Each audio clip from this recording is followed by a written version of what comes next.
요한복음 4장 1절에서 14절의 말씀입니다.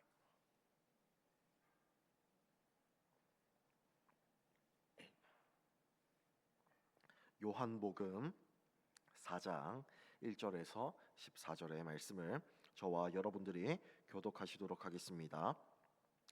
예수께서 제자를 삼고 세례를 베푸신 것이 요한보다 많다 하는 말을 바리새인들이 들은 줄을 주께서 아신지라.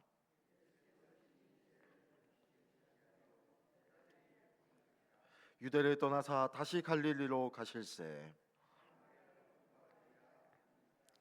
사마리아에 있는 수가라 하는 동네에 이르시니 야곱이 그 아들 요셉에게 준 땅이 가깝고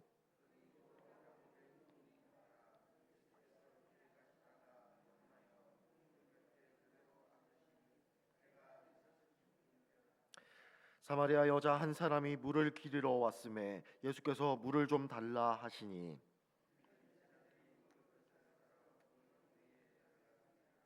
사마리아 여자가 이르되 당신은 유대인으로서 어찌하여 사마리아 여자인 나에게 물을 달라이까 하니 이는 유대인이 사마리아인과 상종하지 아니함이로라.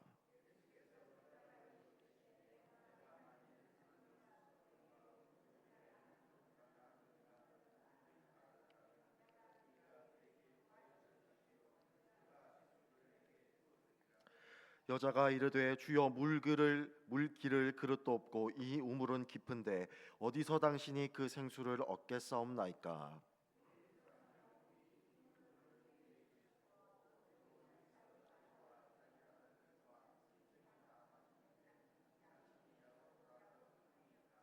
예수께서 대답하여 이르시되 이 물을 마시는 자마다 다시 목마르려니와 함께 읽습니다. 내가 주는 물을 마시는 자는 영원히 목마르지 아니하리니 내가 주는 물은 그 속에서 영생하도록 솟아나는 샘물이 되리라. 아멘. 오늘 말씀은 우리가 너무나도 잘 아는 말씀입니다. 바로 사마리아의 한 여인, 그 한 여인과 예수님의 대화이지요. 오늘 저는 이 사마리아 여인과 예수님의 관계 속에서 어떤 말씀을 예수님께서 하시고 계시는지 오늘 말씀을 통해서 함께 나누어 보고자 합니다. 여러분, 예수님께서 사역하셨다라고 하는 것은 세례 요한의 사역이 점점 쇠하여진다라는 것입니다. 예수님께서 이 땅 가운데 오셔서 사역을 하신다는 것은 예수님께서 오시는 길을 예비한 세례 요한의 사역이 점점 쇠하여진다라고 하는 것이죠. 요한복음 3장 30절에 보면 그는 흥하여야 하겠고 나는 쇠하여야 하리라 라고 세례 요한이 말씀하고 있다라고 하는 것입니다. 예수님께서 사역한다라고 하는 것은 세례 요한의 사역이 점점 쇠하여진다라고 하는 것이고 그의 사역이 점점 더 흥한다라고 하는 것은 예수 그리스도의 제자를 삼는 일이 점점 더 예수님께서 많아진다라고 하는 것입니다. 오늘 본문 1절과 2절을 보면 이러한 말씀이 우리에게 있습니다. 예수께서 제자를 삼고 세례를 베푸신 것이 요한보다 많다 하는 말을 바리새인들이 들은 줄을 주께서 아신지라. 예수께서 친히 세례를 베푸신 것이 아니요 제자들이 베푸신 것이라. 예수님께서는 이 땅 가운데 오셔서 제자를 만드시는 그 사역을 진행하셨습니다. 예수님께서 친히 세례를 베푸신 적도 있었지만 많은 경우 예수님께서는 제자들을 통하여서 그 사역을 대리하셨습니다. 그래서 2절은 이렇게 말씀하고 있는 거죠. 예수께서 친히 세례를 베푸신 것이 아니요 제자들이 베푸신 것이라.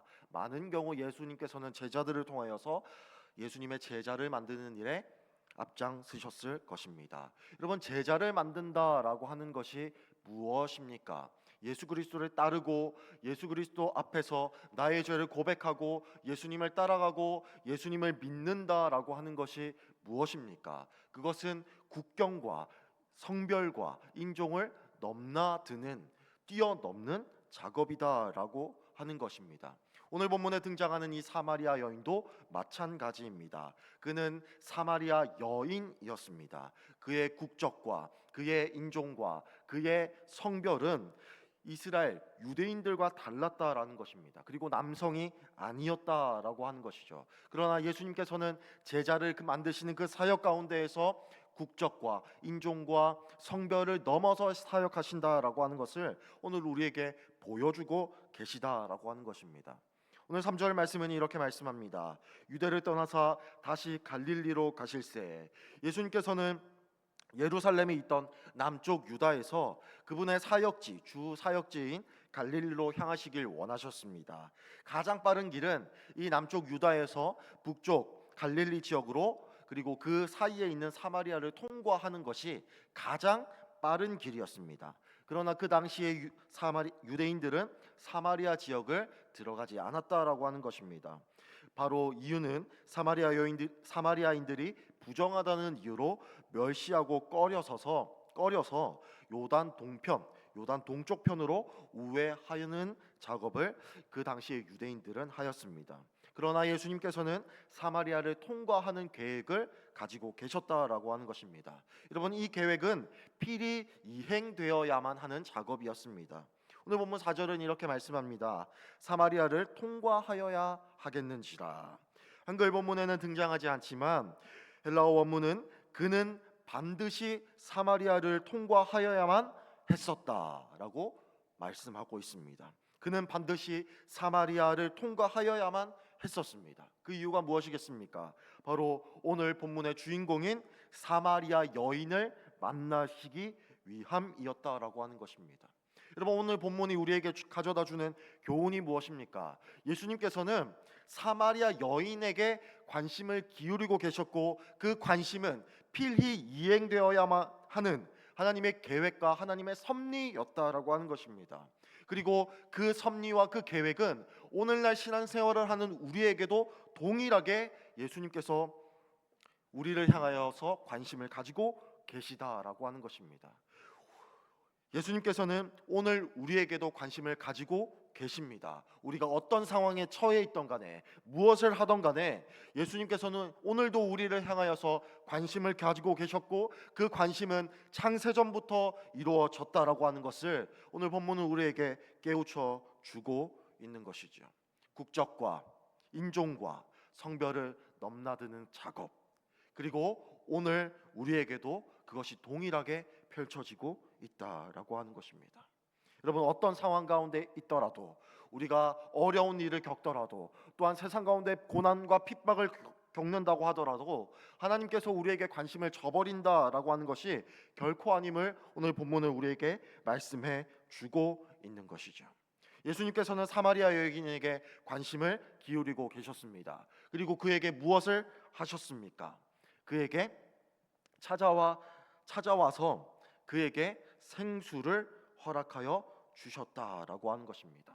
그리고 그 생수를 주시는 그 작업은 그분이 오랜 벽과 담을 허무시는 작업을 그가 하시고 계셨다라고 하는 것을 말씀해 주고 있다라고 하는 것입니다. 예수님께서는 사마리아에 있는 수가라고 하는 동네에 가셨습니다. 그리고 그곳에는 야곱의 우물이 있었습니다. 그리고 그 우물 곁에서 예수님께서는 앉아 계셨지요. 때는 6시쯤이었습니다. 6시라고 하는 것은 정오, 낮 12시를 말씀합니다. 가장 뜨거운 시간, 가장 햇볕이 내리쬐는 시간이 아니었나 싶습니다. 그 시간에 사마리아 한 여자가 물을 기르러 나오는 것입니다. 그리고 물 기르러 나오는 그 사마리아 여인에게 관심을 가지며 물을 달라고 말씀을 하십니다. 그 당시 여인들은 대체로 그룹을 지어서 물을 기르러 나갔습니다. 또한 여인들은 아침 일찍이나 해가 그렇게 뜨겁지 않은 낮 시간에 물을 기르러 왔습니다. 여인들의 습관과는 대조적으로 이 사마리아 여인은 혼자서 물을 기르러 나왔다는 것이죠. 햇볕이 가장 뜨거운 정오의 말입니다. 그러한 상황 가운데에서 예수님께서는 유대인들이 가지고 있는 모든 경건과 규정을 깨트리시는 작업을 하십니다. 대화를 통해서 말이죠. 물을 달라고 말씀하시는 것입니다. 여러분, 이것이 무엇입니까? 당시 유대인들은 사마리아 사람들을 상종하지 않았습니다. 특별히 오늘 본문에 나오는 사람은 여인이었어요. 예수님은 남자셨습니다. 남자가 어떻게 사마리아 여인에게 말을 걸 수 있다는 말입니까? 그 당시의 유대교의 모든 규정을 깨트리는 작업이었다라고 하는 것이죠. 예수님께서는 오늘 우리에게 관심을 가지고 계셨을 뿐만 아니라 예수님께서는 우리에게 관심을 가지고 다가오셔서 모든 벽과 모든 담을 허무신 분이시다라고 하는 것을 오늘 본문은 우리에게 말씀해 주고 있는 것입니다. 에베소서 2장 13절과 14절은 이렇게 말씀합니다.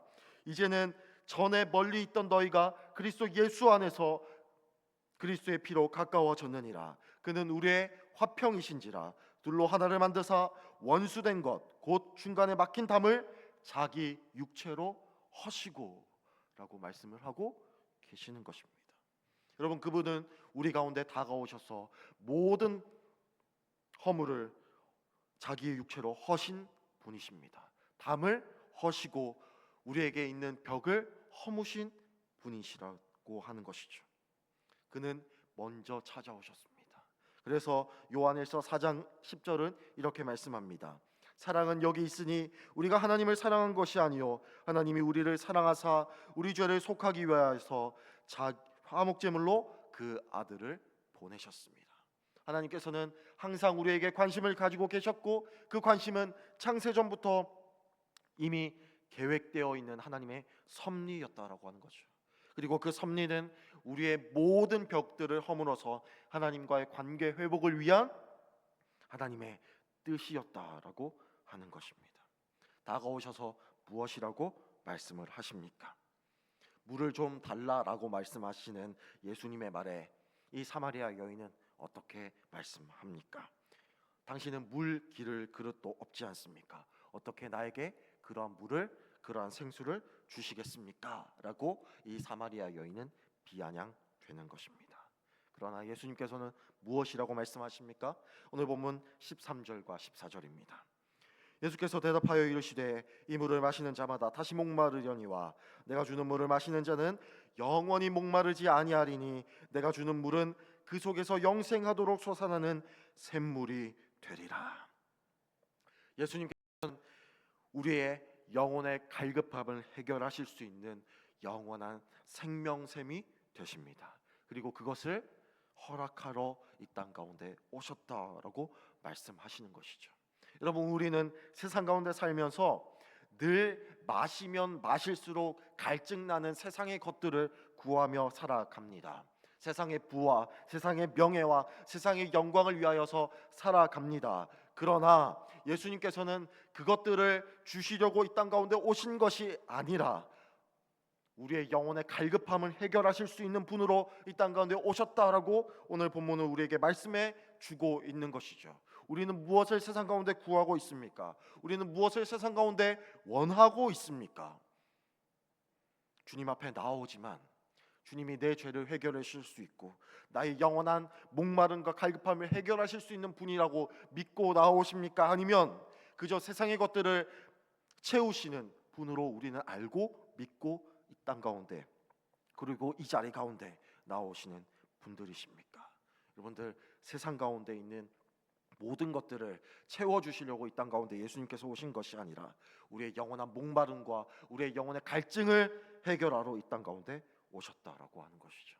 오늘 본문은 사마리아 여인과 예수님의 관계 속에서 이 땅 가운데에서 예수님께서 무엇을 하러 오셨는지 그리고 무엇을 하셨는지를 말씀해 주고 있다고 하는 것입니다. 예수 그리스도의 제자는 국경과 인종과 성별을 넘어선 작업입니다. 그리고 그 사마리아 여인을 통해서 오늘 우리에게 말씀해 주고 있는 것이죠. 하나님께서는 항상 우리에게 관심을 기울이고 계십니다. 창세전부터 우리를 계획하셨을 뿐만 아니라 그 계획을 통하여서 예수 그리스도를 통하여서 우리의 영원한 목마름을 해결하실 수 있는 분이시고 하나님과의 관계 회복을 위하여서 이 땅 가운데 오신 분이시라는 것을 오늘 본문을 통하여서 알 수 있다라고 하는 거죠. 저와 여러분들이 오늘 하루를 살아가면서 이것을 기억하기를 간절히 소망합니다. 어떠한 상황 가운데 있더라도 하나님께서는 우리를 향하여서 관심과 사랑을 베푸시고 계시는 분이시고 그 사랑과 관심의 정점인 예수 그리스도를 통하여서 오늘도 우리의 영혼의 목마름을 해결하실 수 있는 분이시다라고 하는 것을 굳게 믿고 나아가시는 여러분들이 되길 원합니다. 그리고 한 가지 생각해야 할 것이 있다면 나는 과연 예수님 앞에서 무엇을 구하고 있는가? 예수님은 목마름을 해결하실 수 있는 분이신데 그 목마름은 세상적인 목마름이 아니라 우리의 영혼의 목마름, 우리의 죄의 목마름, 하나님과의 관계 회복에 대한 목마름을 해결하실 수 있는 분이시다라고 하는 것을 한번 점검해 보시는 오늘 하루가 되기를 간절히 소망합니다. 이 시간 함께 들으셨던 말씀을 기억하시면서 함께 기도하도록 하겠습니다. 그리고 우리 성도님들이 들고 나오신 모든 기도의 제목들을 아뢰며 이 시간 주님의 이름을 한번 부르며 통성으로 기도하겠습니다. 주여, 살아계신 하나님 아버지 은혜를 감사합니다. 하나님, 이 시간 오늘 말씀을 통하여서 알게 됩니다. 하나님 아버지, 예수 그리스도의 제자가 되는 것은 국경과 인종과 성별을 넘어선 작업임을, 또한 그것을 통하여서 오늘 사마리아 여인을 통하여